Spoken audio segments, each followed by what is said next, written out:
शिवाजी ने औरंगजेब को पत्र लिखा। क्योंकि मुगल अधिकारियों के साथ उनके संबंध स्पष्ट थे, उन्होंने औरंगजेब को पत्र लिखकर एक बार फिर शाही उद्देश्य के प्रति अपने लगाव का विरोध किया और नए वायसरॉय को याद दिलाया कि उनके पूर्वज उनके और उनके पिता के प्रति कितने दयालु थे। औरंगजेब ने स्पष्ट लेकिन औपचारिक रूप से उत्तर दिया। वह एक छोटे हिंदू जमींदार में दिलचस्पी नहीं रखता था, जिसकी एकमात्र ताकत पहाड़ी लोगों का एक समूह था। उसकी निगाहें दक्षिण की ओर बीजापुर की ओर मुड़ी हुई थी। बीजापुर के राजवंश, जिसके साथ उन्होंने रूढ़िवादी धर्म के रक्षक के रूप में संबंध का दावा किया था, ने शिया धर्म को अपनाया था और इसीलिए प्यूरिटन उत्तरी लोगों द्वारा विधर्मी के रूप में उनसे घृणा की गई थी।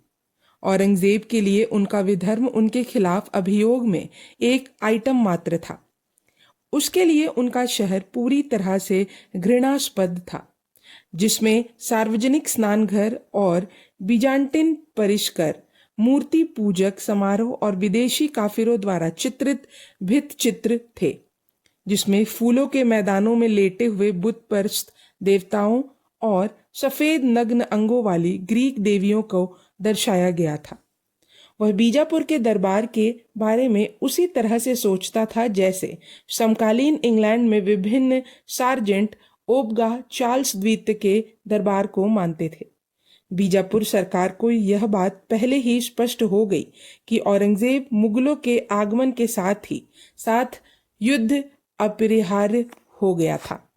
सबसे पहले तो शिवाजी के मामले को सुलझाना था, चाहे वह अर्ध स्वतंत्रता की स्थिति को स्वीकार करे या नहीं, क्योंकि जिन क्षेत्रों पर उनका वास्तविक नियंत्रण था वे मुगल आक्रमण के मार्ग पर स्थित थे। शिवाजी को मनाने या उन्हें कुचलने के बजाय शिवाजी की हत्या करना का एक कमजोर प्रयास किया गया। उन्हें रोकने के लिए एक मराठा को रिश्वत दी गई, लेकिन यह प्रयास विफल रहा। अब जैसा कि हुआ, यह संभवित हत्यारा मोरे नामक एक हिंदू पहाड़ी सरदार के इलाके से होकर गुजर रहा था। जब शिवाजी एक बच्चे थे तो उनकी मां ने उनके और मोरे के बेटियों में से एक के बीच विवाह का सुझाव दिया था।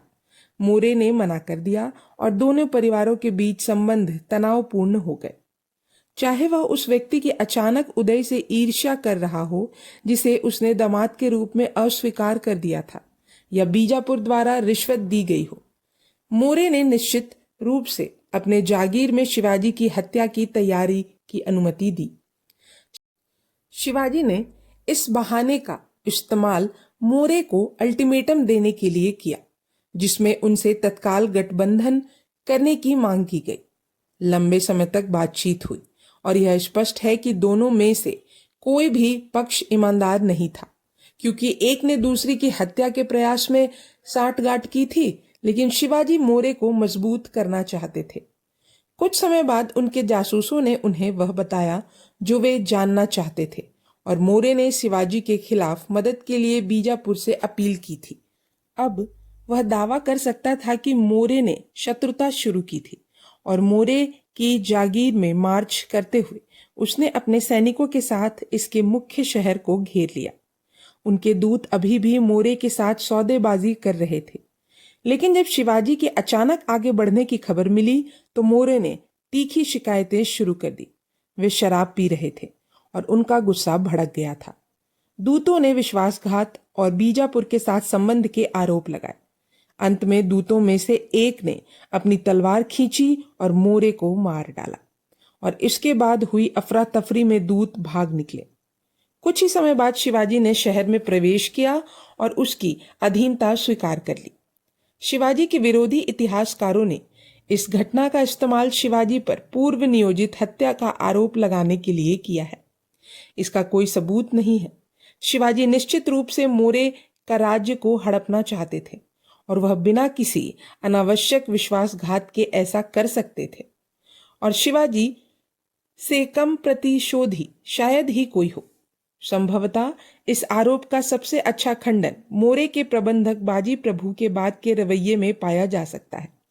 अपनी ईमानदारी के लिए प्रसिद्ध इस व्यक्ति ने शिवाजी के सामने आत्मसमर्पण कर दिया और उनका समर्पित अनुयायी बन गया।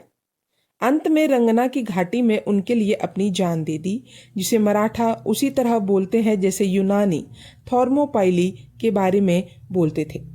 यह असंभव है कि बाजी के गुणों वाला कोई व्यक्ति अपने पूर्व पति की हत्या की योजना बनाने के दोषी व्यक्ति की इतनी वफादारी से सेवा करता।